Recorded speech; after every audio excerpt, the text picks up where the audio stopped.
Sunday the 20th. I had surgery on Thursday.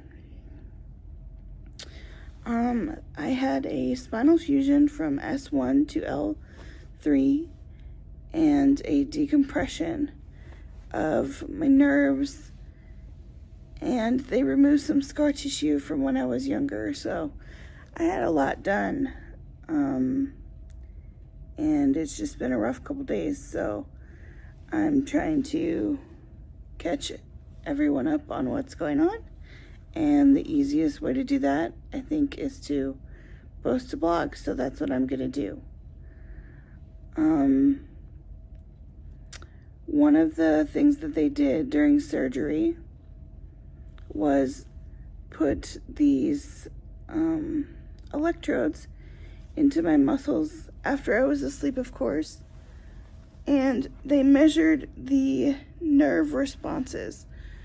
And before surgery, other than to say they weren't great, I don't know what to call it, but before surgery, I couldn't feel some of the sides of my feet and parts of my legs. And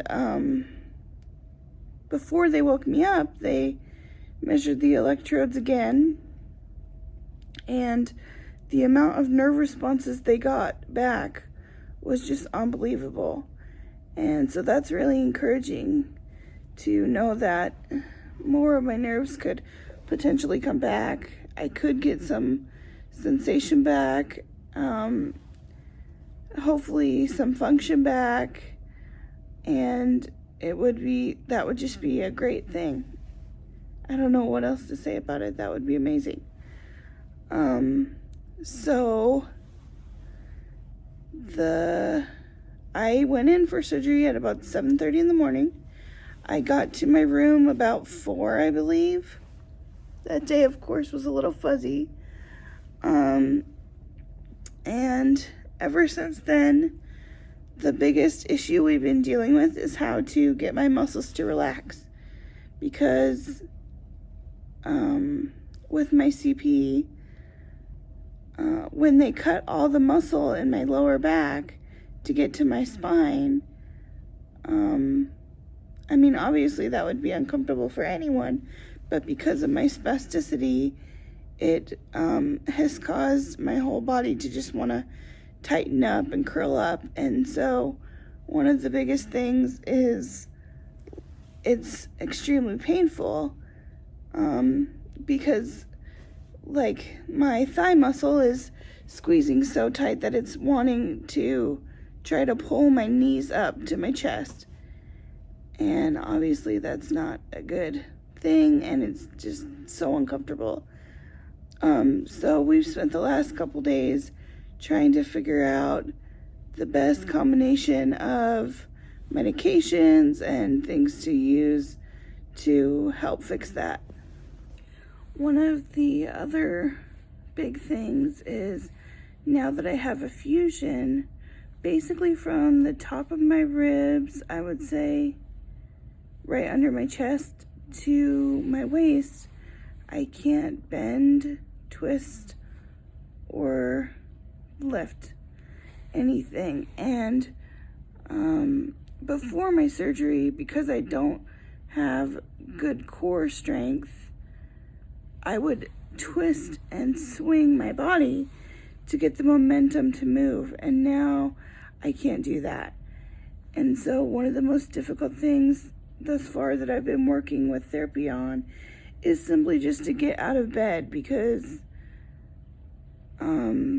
I have to do something that they call the log roll, which is where I lay kind of on my side, just like I am now, and they swing my feet over, but then I have to scoot to the edge of the bed. And this might sound funny, but my brain doesn't understand how to scoot without moving that upper part of my body.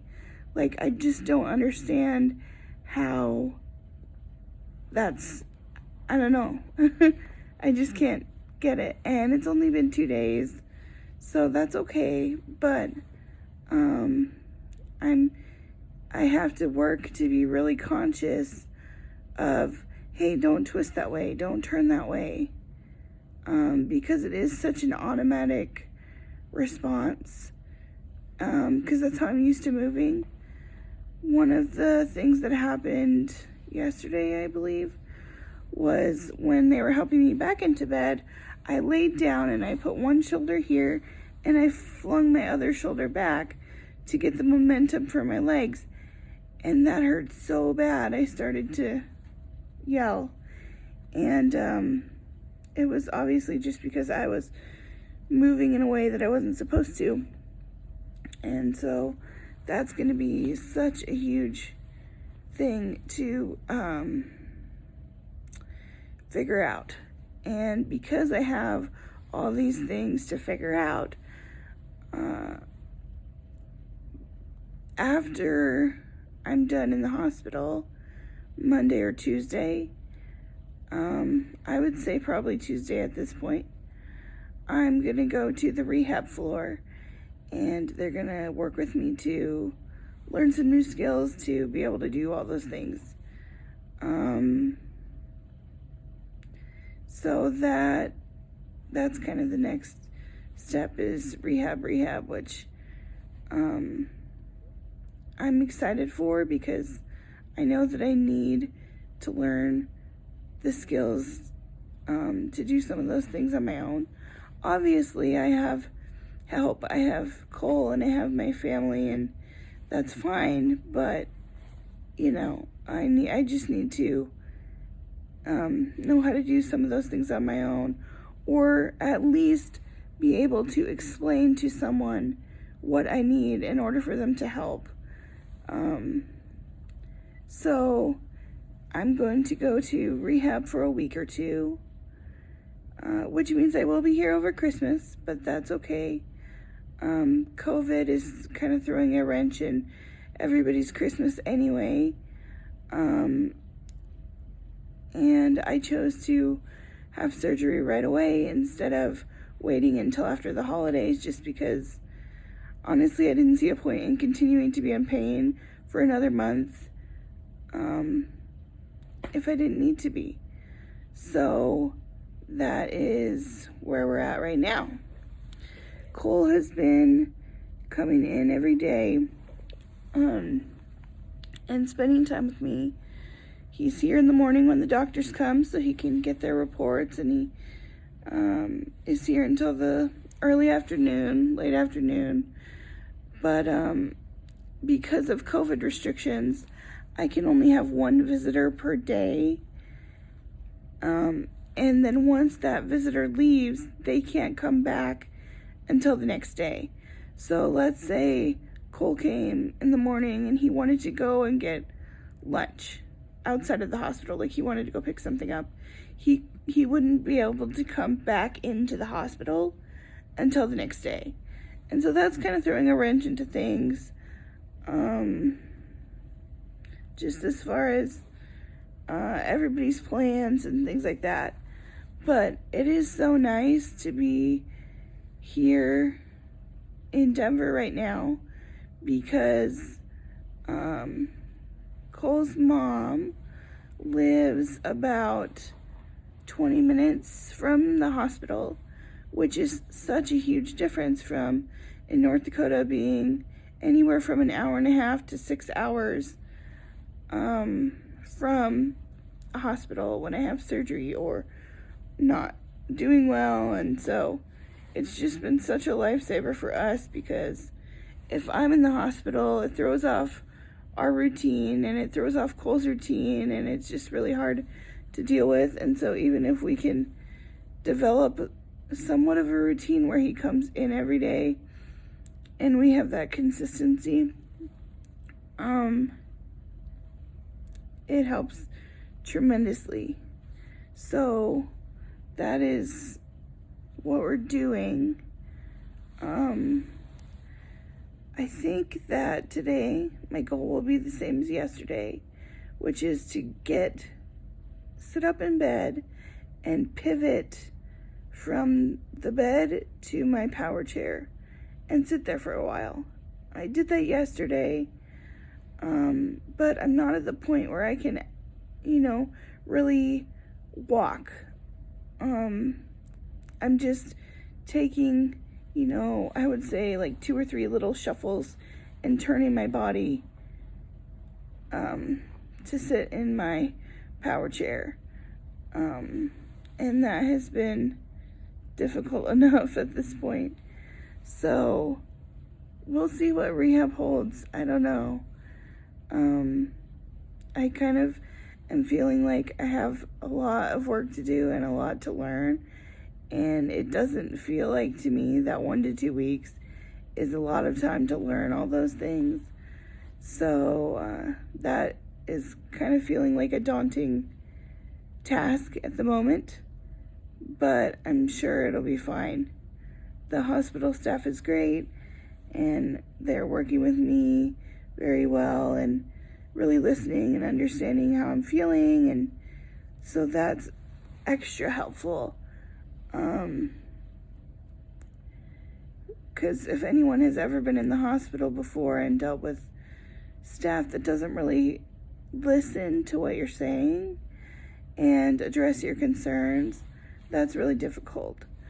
But I have a team of OT, PT, and about 3 other doctors, from hospitalists to PAs to just different people working on the floor to help me get what I need. So we're able to change medications really easily and get that all worked out pretty seamlessly. So I'm hoping that within the next day or 2 I will be able to go to rehab. This new medicine that they gave to me works very well to help with muscle pain, but it also makes me really tired. Like, you can tell right now, if I close my eyes, I could fall asleep. But then at the same time, I'm so physically not comfortable that it's hard to fall asleep. I wouldn't say it's necessarily pain. I just have to lay in a way that my back isn't used to, and so I can feel the muscles in my lower back tightening and getting tired, and it's just uncomfortable. And I know that'll get better, but that's kind of where I'm at right now, and I will be sure to give another update later on this week and keep everyone posted. But I wanted to let everyone know that surgery went well, a lot better than they expected, and I am recuperating, and it'll be a long road, but I'm doing okay. So I appreciate everyone's thoughts and prayers and kind words, and I have lots of people who are checking in on me, and some friends who call me and chat with me to kind of help keep me distracted when I don't feel well, and I'm just really grateful that I have such a big support network. So yeah, I will post another video later this week. See you later.